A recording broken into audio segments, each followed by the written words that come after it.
اعوذ باللہ من الشیطان الرجیم پناہ مانگتا ہوں میں اللہ کی شیطان مردود سے۔ بسم اللہ الرحمن الرحیم شروع اللہ کے نام سے جو بڑا مہربان نہایت رحم والا ہے۔ وَلَقَدْ يَسَّرْنَا الْقُرْآنَ لِلذِّكْرِ فَهَلْ مِن مُدَّكِرٍ، اور ہم نے قرآن کو سمجھنے کے لیے آسان کر دیا ہے تو کوئی ہے کہ سوچے سمجھے۔ وَرَتِّلِ الْقُرْآنَ تَرْتِيلًا،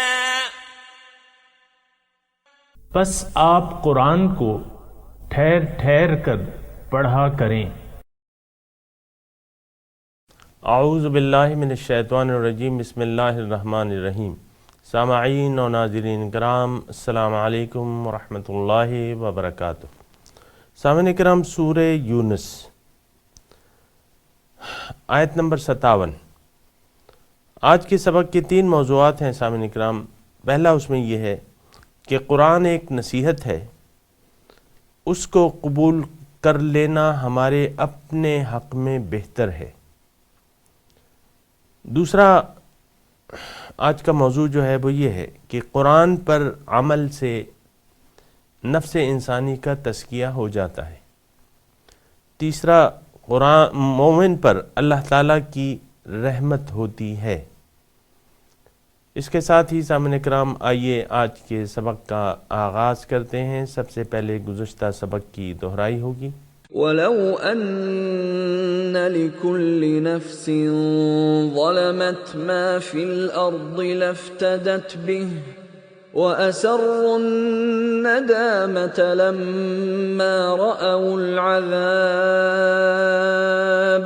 وَقُضِيَ بَيْنَهُم بِالْقِسْطِ وَهُمْ لَا يُظْلَمُونَ۔ اگر ہر ظالم شخص کی ملکیت میں وہ ساری دولت ہو جو زمین میں ہے تو وہ یقیناً اسے اپنی جان چھڑانے کے لیے عذاب کے بدلے میں دے ڈالے تو پھر بھی عذاب سے نہ بچ سکے گا، اور ایسے لوگ جب عذاب کو دیکھیں گے تو اپنی ندامت چھپائے پھریں گے، اور ان کے درمیان انصاف کے ساتھ فیصلہ کر دیا جائے گا اور ان پر ظلم نہیں ہوگا۔ الا ان للہ ما فی السماوات والارض الا ان وعد اللہ حق ولكن اکثرهم لا يعلمون۔ جان لو جو کچھ بھی آسمانوں اور زمین میں ہے سب اللہ ہی کا ہے، خبردار ہو جاؤ، بے شک اللہ کا وعدہ سچا ہے، لیکن ان میں سے اکثر لوگ نہیں جانتے۔ هو يحيي ويميت وإليه ترجعون۔ وہی جلاتا اور مارتا ہے اور تم اسی کی طرف پلٹائے جاؤ گے۔ سامعین کرام، سورہ یونس آیت نمبر 57۔ لیکن اس سے پہلے ایک جو آیت ہم نے پڑھی ہے سورہ یونس کی آیت نمبر 55 اور 56، اس پہ تھوڑی سی بات رہتی تھی۔ اللہ تعالیٰ فرماتا ہے ان وعد اللہ، دیکھو اللہ کا وعدہ سچا ہے، وَلَكِنَّ أَكْثَرَهُمْ لَا يَعْلَمُونَ، لیکن اکثر لوگ جانتے نہیں۔ سامعین کرام، یہ ایک عام اللہ تعالیٰ انسان کی کمزوری جو ہے وہ بتا رہے ہیں، اور ایک حقیقت کی طرف اشارہ کر رہے ہیں کہ تم حقیقت جان لو تو بہتر ہے۔ اصل میں لا يعلمون، اکثر لوگ جانتے نہیں یا ان کو معلوم نہیں کہ اللہ کا وعدہ سچا ہے۔ اللہ تعالیٰ، یعنی اس کا کیا مطلب ہے کہ اللہ کے وعدے کو لوگ جھوٹا سمجھتے ہیں، نعوذ باللہ من ذالک، اور ایسی بات تو نہیں ہے۔ اب یہ مسئلہ کس طرح حل ہو سکتا ہے؟ یہ عقل سے حل ہو سکتا ہے۔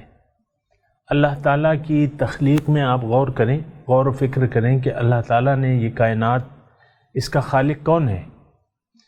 پھر وَمَن يُدَبِّرُ الْأَمْرَ، کام کا اس کا انتظام کس نے سنبھالا ہوا ہے؟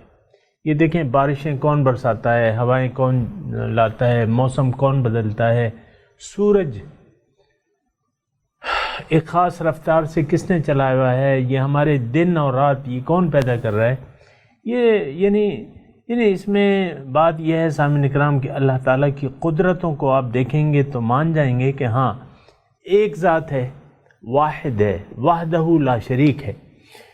پھر جب وحدہ لا شریک ہے اور بے پناہ طاقت کا مالک ہے، یہ تو میں نے تھوڑا سا الفاظ میں زور دیا ہے، لیکن بات یہ نہیں ہے، الفاظ سے اس کی قدرت کا اندازہ نہیں ہو سکتا،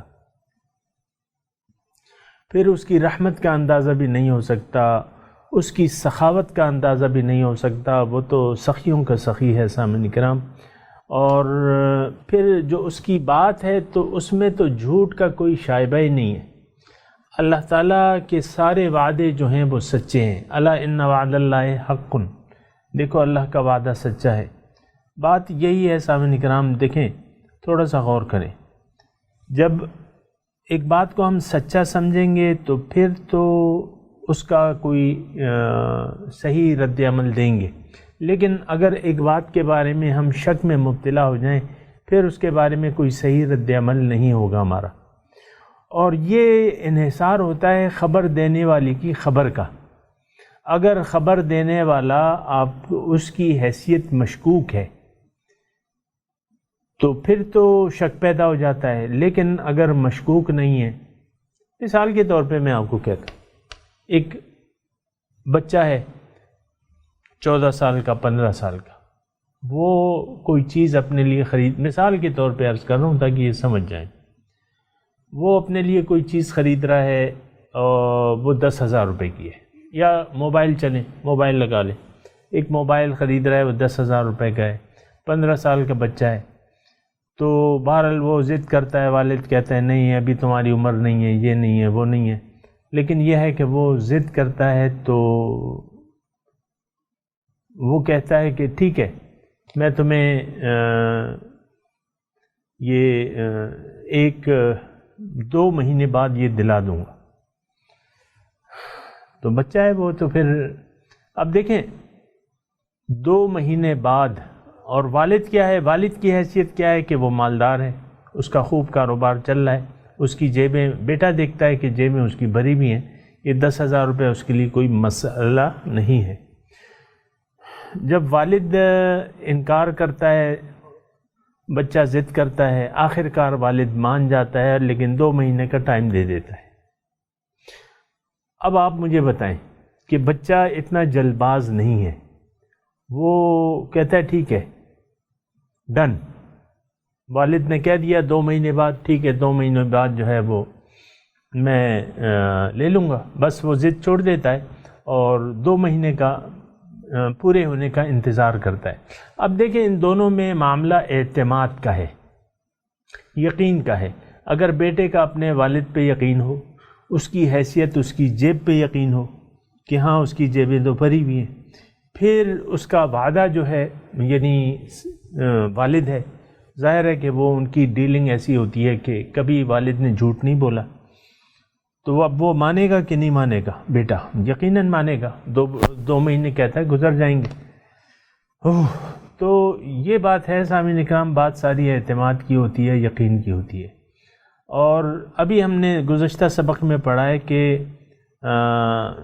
یعنی قیامت کے دن جب یہ مجرم کھڑے ہوں گے تو وہ جتنا عرصہ انہوں نے گزارا ہے وہ اس کو 1 گھڑی سمجھیں گے، یعنی جب وہ جائیں گے نا تو وہ سمجھیں گے کہ بھئی وَيَوْمَ يَحْشُرُهُمْ كَأَن لَّمْ يَلْبَثُوا إِلَّا سَاعَةً مِّنَ النَّهَارِ، جس دن وہ جمع کرے گا اللہ تعالیٰ ان سب کو تو وہ خیال کریں گے کہ یہ 1 گھڑی ہے۔ سامعین کرام یہ سارا معاملہ جو ہے بس 1 گھڑی کا ہے،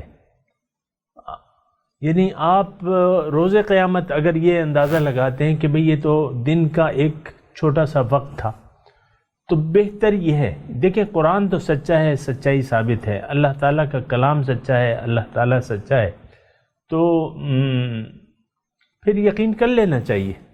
یہ ایک گھڑی جو ہے اپنے اوپر قابو کر لینا چاہیے، صبر کرنے لینا چاہیے. صبروا الذین صبروا وعلی ربہم یتوکلون، جو صبر کرتے ہیں اور اپنے رب پہ بھروسہ کرتے ہیں. تو سامعین اکرام، ان وعد اللہ حق، اللہ کا وعدہ سچا ہے. اب یہ ہے نا کہ ہماری تو تحقیق نہیں ہے، پھر نظر نہیں ہے، پھر یعنی ہم سوچتے نہیں ہیں کہ یہ وعدہ کون کر رہا ہے. بھئی یہ تو رب العالمین کا وعدہ ہے. وعد اللہ الذین آمنوا وعملوا الصالحات جنات تجری من تحتها الانہار، سورہ توبہ میں ہم پڑھ چکے ہیں کہ اللہ کا وعدہ ہے مومنوں سے، مردوں سے اور عورتوں سے، کہ اللہ تعالیٰ ان کو جنت میں داخل کر دے گا اور وہاں مساکن طیبۃ فی جنات عدن، پاکیزہ گھر ہوں گے. یہ سارے وعدے اللہ تعالیٰ نے کیے. دوسرا ایک بات میں اور آپ کو کہوں کہ دیکھیں، یعنی اللہ تعالیٰ کا چاہتا کیا ہے. وہ کہتے ہیں اللہ تعبدوا الا ایاہ، میرے سوا کسی کی بندگی نہ کرو، میرے سوا کس کے حکم کے مطابق زندگی نہ گزارو، اپنی خواہشات نفس کو مجھ پہ بیچ دو، اپنا مال و جان کا اختیار مجھ پہ بیچ دو، اور پھر جو ہے مال و جان کا اختیار مجھے دے دو، اور پھر جنت تم لے لو. اب یہ سارے وعدے ہیں اللہ تعالیٰ نے کیے ہوئے سامنے کا. اور دوسرا ایک میں آپ کو یعنی یہ بھی عرض کر دوں کہ اگر کسی نے اللہ تعالیٰ کے ساتھ ایک ڈیل بنا لی کہ ہاں اے اللہ تعالیٰ میں آپ سے جنت کا سودا کرتا ہوں یا کرتی ہوں، میں اپنے مال و جان کا اختیار آپ کے حوالے کرتی ہوں، اور آپ مجھے اس کے عوض دین و دنیا کی بھلائیاں عطا کر دیں. یہ الفاظ میں اپنے آپ سے نہیں کہہ رہا، یہ اللہ تعالیٰ نے وعدہ کیا ہوا ہے کہ لَنُبَوِّئَنَّهُمْ فِي هَذِهِ الدُّنْيَا حَسَنَةً، جو لوگ ایمان لائے اور عمل صالح کیا ان کو میں اس دنیا میں بہت اچھی زندگی عطا کر دوں گا. یہ اللہ تعالیٰ کا وعدہ ہے، یہ ایک جگہ نہیں ہے سامنے دکھ رہا ہوں، یہ تھوڑا سا آپ جان لیں. تو یہ سارا میں بات کر رہا ہوں یعلمون اکثرہم لا یعلمون، علم نہیں ہے ان کو. تو جناب علم کا ہونا جو ہے وہ بہت لازمی ہے. اور اگر ہم اللہ تعالیٰ کے وعدوں پر اعتبار کر لیں، اور دیکھیں اعتبار نہ کرنے کی کوئی وجہ ہی نہیں ہے. وعدہ کون کر رہا ہے؟ رب العالمین کر رہا ہے. اس کے پاس کسی چیز کی کوئی کمی ہے یا جھوٹ کا کوئی امکان ہے؟ بالکل نہیں ہے. تو سارے وعدے اللہ تعالیٰ کے سچے ہیں سامعین کرام. تو اس کو قبول کر لینا چاہیے. اللہ تعالیٰ جو ڈیمانڈ کر رہا ہے اس کو پورا کر دینا چاہیے. الا ان وعد اللہ حق، دیکھو اللہ کا وعدہ سچا ہے. ولکن اکثرہم لا یعلمون، لیکن اکثر لوگ جانتے نہیں. تو سامعین اکرام، میں نے تو کوشش کی ہے کہ میں اور آپ جان جائیں کہ اللہ تعالیٰ کے وعدے سچے ہیں. اس سے بڑی کوئی ہستی نہیں ہے اور اس سے حقیقی کوئی ہستی نہیں ہے. یہ باقی سب کچھ جو ہے یہ تو اللہ تعالیٰ کے ارادے کا وجود ہے، یا اس کا نور کا ظہور ہے، یا اس کے نور کا پھیلاؤ ہے. باقی تو کچھ بھی نہیں ہے. هو الاول والآخر والظاہر والباطن، اول بھی وہی، آخر بھی وہی، ظاہر بھی وہی، باطن بھی وہی. تو هو الحی هو یحیی و یمیت، یہ دوسری آیت بھی ذرا غور کر لیں اس پہ کہ زندگی اور موت کس کے ہاتھ میں ہے. میں نہیں تھا، کس نے پیدا کیا؟ میں ہوں، مجھے موت کون دے گا؟ دونوں اللہ تعالیٰ کے ہاتھ میں ہے. تو جب میری موت اور حیات اللہ تعالیٰ کی ہے تو بہتر یہ ہے کہ میں اس کے لیے یہ موت و حیات وقف کر دوں، یہ زندگانی میں اس کے لیے وقف کر دوں یا اس پہ بیچ دوں، اپنے مال و جان کا اختیار اس پہ بیچ دوں. اس کے عوض وہ جو مجھ سے ڈیل بنا رہا ہے وہ تو بڑی بہترین ڈیل ہے کہ بھئی دنیا میں بھی تمہیں بھلائی ملے گی اور آخرت میں. تو کیوں نہ میں ایسی ایک ڈیل بنا لوں کہ آخرت جو یعنی یہ دنیا جو ہے ایک گھڑی برابر ہے، یہاں میں اگر تھوڑا سا صبر کر لوں اور اللہ کے دین پہ راضی ہو جاؤں تو پھر تو دین و دنیا کی بھلائیاں سامنے کرام بہت زیادہ نفع کا سودا ہے، بہت زیادہ اس میں کمائیاں ہیں، بہت زیادہ نفع ہے. لیکن یہ ہے کہ یقین کر لینا چاہیے کہ ہاں دیکھیں ایک نسبت 700 تو اللہ تعالیٰ نے سورہ بقرہ میں وعدہ کیا ہوا ہے، ایک نسبت 10 تو ہیں، لیکن ایک نسبت 700 جو ہیں، کمثل حبۃ انبتت سنابل، یعنی ایک دانہ تھا اس سے 7 بھٹے نکلے، اور ہر بھٹے میں 100 دانے، تو ایک دانے سے 100 دانے بن گئے۔ تو یہ سودا تو بڑا سستا اور بہت منافع بخش سودا ہے۔ ایک نسبت 700 آپ کو کون منافع دیتا ہے؟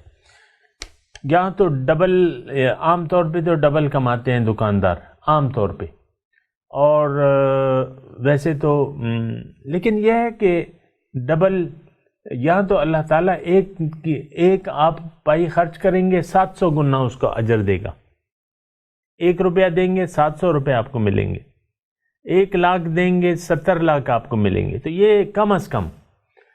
پھر تو اللہ تعالیٰ واللہ یضاعف لمن یشاء ہے، تو بات یہ ہے کہ تھوڑا سا عقل سمجھ اور یقین سے کام لینا چاہیے۔ جو اگلی آیت ہے اس میں یہ ہے، اللہ تعالیٰ ایک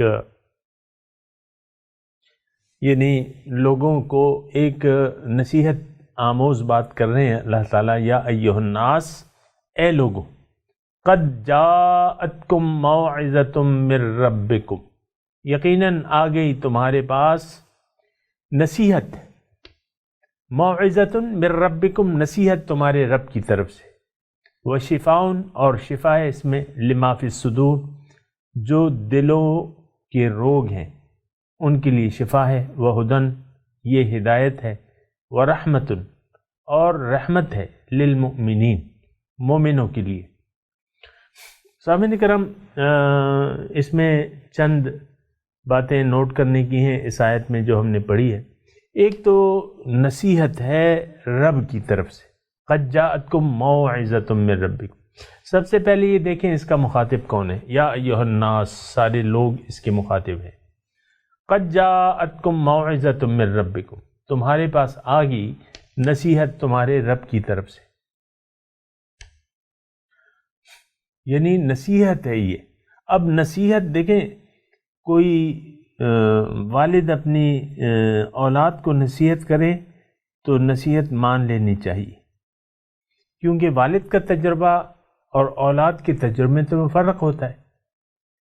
والد کا تجربہ زیادہ ہوتا ہے، پھر جب والد بہت ہوشیار انسان ہو، بہت زیرک ہو، ہوشیار ہو، اور بچوں کو بھی پتہ ہو کہ میرے والد کا تجربہ بہت زیادہ ہے، تو اگر والد کوئی نصیحت کرے تو اولاد کی اگر سمجھ وقتی طور پہ سمجھ میں آئے یا نہ آئے تو اس کو من و عن مان لینا چاہیے۔ اب یہ نصیحت کس کی طرف سے ہے؟ یہ تو رب العالمین کی طرف سے ہے، اپنے خالق کی طرف سے ہے، مالک کی طرف سے ہے، رب کی طرف سے ہے، نصیحت ہے۔ اب یہ نصیحت، اور اس کا فائدہ کس کو ہے؟ چلیں اولاد کبھی نہ کبھی اپنے والدین کو فائدہ دے دیتی ہے۔ مثال کے طور پہ والد دکان پہ بیٹھتے ہیں تو یا کارخانے میں بیٹھتے ہیں والد، وہ بوڑھے ہو گئے یا ہو رہے ہیں، 60 سال کے ہو گئے، اور بیٹا جو ہے 25 سال کا ہو گیا، مثال کے طور 20 سال کا ہو گیا، 25 سال کا ہو گیا، والد نے اس کی تربیت کی، اس نے کہا ابو جی آپ گھر بیٹھیں، تو وہ گھر بیٹھ کے مزے سے کھاتے ہیں اور بیٹا کام کرتا ہے۔ تو یہ باپ بیٹے کا جو تعلق ہے، اس میں کبھی تو بیٹا فائدہ دے دیتا ہے، لیکن جو رب ہمیں نصیحت کر رہا ہے تو اس میں اس کا کیا ہے؟ وہ تو بے نیاز بادشاہ ہے، غنی عن العالمین، تمام جہانوں سے بے پرواہ ہے۔ سامعین کرام، رب کی صفات پہ تو ذرا غور کریں نا، وہ تعریف شدہ ہے، کسی تعریف کی اس کو ضرورت نہیں ہے، کسی کی بندگی کی اس کو ضرورت نہیں ہے، کوئی فرق نہیں، غنی عن العالمین ہے، غنی، الغنی، بے پرواہ۔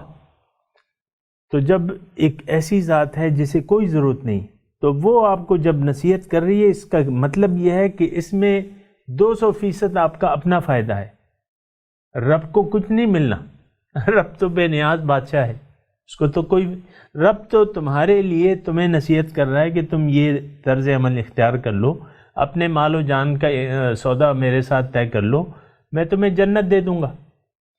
تو اگر کوئی کرے گا تو یہ تو اسی کا فائدہ ہے، اگر وہ دوزخ میں جائے گا، نہیں کرے گا تو دوزخ میں جائے گا، تو رب کا کیا نقصان ہے؟ اسی کا اپنا نقصان ہے۔ تو یہ ان احسنتم احسنتم لانفسکم، دوسری جگہ ہے بنی اسرائیل میں، کہ اگر تم نیکی بھلائی کرو گے تو اس کا اجر تو تمہیں ہی ملے گا، وَإِنْ أَسَأْتُمْ فَلَهَا، اور اگر تم برائی کرو گے تو اس کا نتیجہ تو تمہیں خود ملے گا۔ تو ساری یعنی اچھائیاں جو ہیں ہمیں خود ملیں گی اگر ہم نیکی کا راستہ اپنا لیں گے سامنے کرام، تو نیکیاں تو ہمیں خود مل جائیں گی۔ تو بات یہ ہے اس میں نقصان کیا ہے، اور جو یہ نصیحت آ رہی ہے قد جاءتکم موعظۃ من ربکم، تمہارا رب ہے، تمہیں پال رہا ہے، تمہارا خیر خواہ ہے۔ رب تو کبھی بھی یعنی حقیقی جو رب ہے وہ کبھی بھی بدخواہ نہیں ہو سکتا، نعوذ باللہ من ذالک۔ وشفاء لما فی الصدور، اس میں شفا ہے، جو نصیحت آئی ہے اس میں دوسرا فائدہ یہ ہے کہ اس میں شفا ہے، آپ تندرست ہو جائیں گے، جو کچھ تمہارے دلوں میں ہے اس سے تم شفایاب ہو جاؤ گے۔ سامعین کرام، اس کا مطلب یہ ہے کہ دیکھیں یہ قرآن جو ہے یہ ایک نسخہ ہے کیمیا، آپ سے کیمیا بنا دے گا۔ نسخہ کیمیا ہم اسے کہتے ہیں نا، کیمیا مطلب آپ کو اعلیٰ درجات تک پہنچا دے گا۔ ظاہر ہے کہ قرآن تو اللہ تعالیٰ کا راستہ بتاتا ہے، جو اللہ تعالیٰ کے راستے پر چلے گا تو اللہ تعالیٰ تک پہنچ جائے گا، اس کے قریب ہو جائے گا۔ تو اس میں تو کوئی ایسی بات نہیں ہے کہ وہ یعنی اس کو نہ مانا جائے۔ اور دوسرا اس میں شفاء لما فی الصدور میں مضمون یہ ہے کہ انسان جو ہے وہ اس میں بیماریاں موجود ہیں، اس کی نفسانی بیماریاں ہیں، اخلاقی روگ اس کو لگے ہوئے، اس میں لالچ ہے، شہوت ہے، اور غصہ ہے، اس میں کبر ہے، بڑائی اور عجب ہے، اپنے آپ کو پسند کرتا ہے، یہ اپنے میں لگا اس نے رکھی ہے۔ پھر اس میں کینہ ہے، بغض ہے، حسد ہے، یہ ساری باتیں اس میں ہیں۔ تو اللہ تعالیٰ فرما رہا ہے کہ تم ایسا کرو کہ اس نسخہ کیمیا کو استعمال کر لو، جو میں نے تمہاری طرف نازل کیا ہے، اس کو استعمال کرو۔ تمہارے سینے میں جو بیماریاں ہیں، یعنی جو دل کی نفسانی بیماریاں ہیں، وہ اس سے تم شفایاب ہو جاؤ گے۔ وہدن، اور اس میں ہدایت ہے۔ کیا مطلب ہدایت؟ کہ انسان دیکھیں، یہ بات بالکل واضح ہو جانی چاہیے کہ ہمیں اللہ تعالیٰ نے دنیا کے لیے پیدا نہیں کیا ہے، ہمیں آخرت کی کامیابی کے لیے پیدا کیا ہے۔ اپنے پاس اللہ تعالیٰ ہمیں بلا رہا ہے، پیغمبر جو ہے اللہ تعالیٰ کی طرف دعوت دینے والا ہے، داعیا الی اللہ بإذنہ وسراجا منیرا۔ تو اس میں جو قرآن آیا ہے اس میں ہدایت ہے۔ ہدایت کا کیا مطلب؟ یہ ان ھذا القرآن یہدی للتی ہی اقوم، قرآن وہ راستہ بتاتا ہے جو سب سے سیدھا ہے۔ اب سیدھا راستہ ہے، کس کا راستہ ہے؟ اللہ کا راستہ ہے۔ تو جو لوگ چاہتے ہیں کہ ہم اللہ تعالیٰ تک پہنچ جائیں، یہ قرآن اس کا راستہ ہمیں بتاتا ہے جو بالکل سیدھا ہے۔ وَرَحْمَةٌ، اور اس میں رحمت ہے، یعنی آپ اگر ان رحمت اللہ قریب من المحسنین، قرآن میں دوسری جگہ ہے کہ اللہ کی رحمت محسنین، نیکوکار، مخلصین کے قریب ہوتی ہے۔ تو اللہ تعالیٰ کی رحمت جو ہے وہ نیکوکاروں پہ ہوتی ہے، اللہ کا غصہ اور غضب وہ فاسقوں پر ہوتا ہے، یعنی ناراض ہوتا ہے اللہ تعالیٰ جو فرما بردار ہیں۔ تو اللہ تعالیٰ تو ان اللہ بالناس لرؤوف الرحیم، بہت زیادہ مہربان اور شفیق ہے اللہ تعالیٰ۔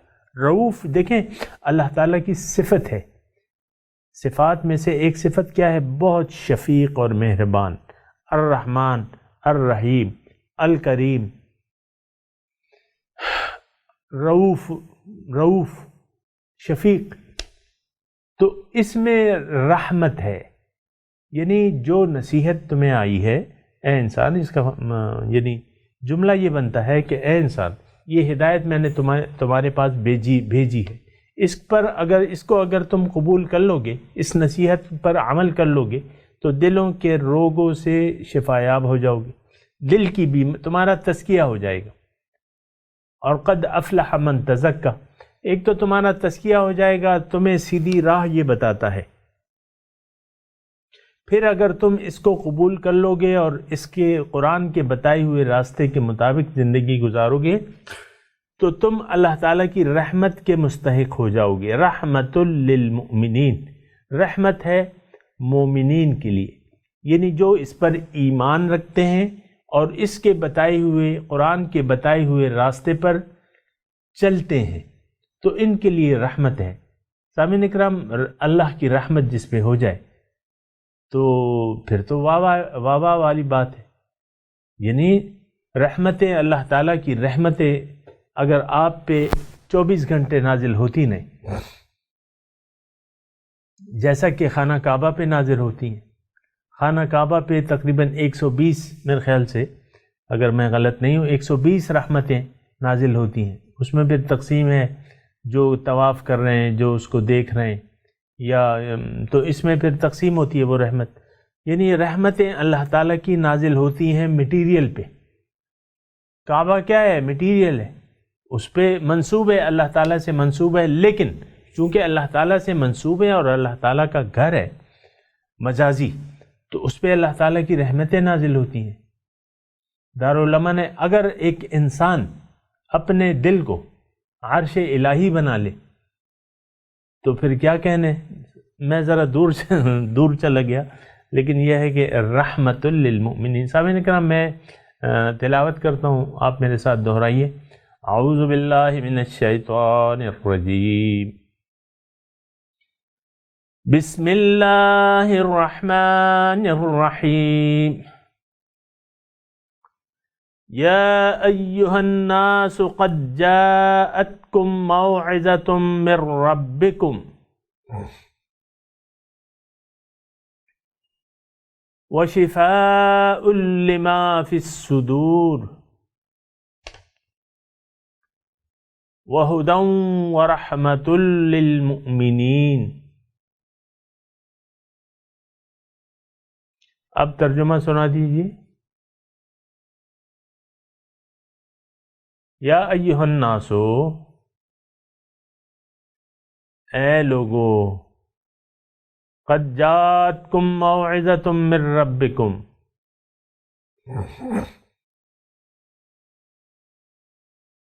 یقیناً آ گئی تمہارے پاس، قد جاءتکم یقیناً آ گئی تمہارے پاس، موعظۃ نصیحت، من ربکم تمہارے رب کی طرف سے، وشفاء لما فی الصدور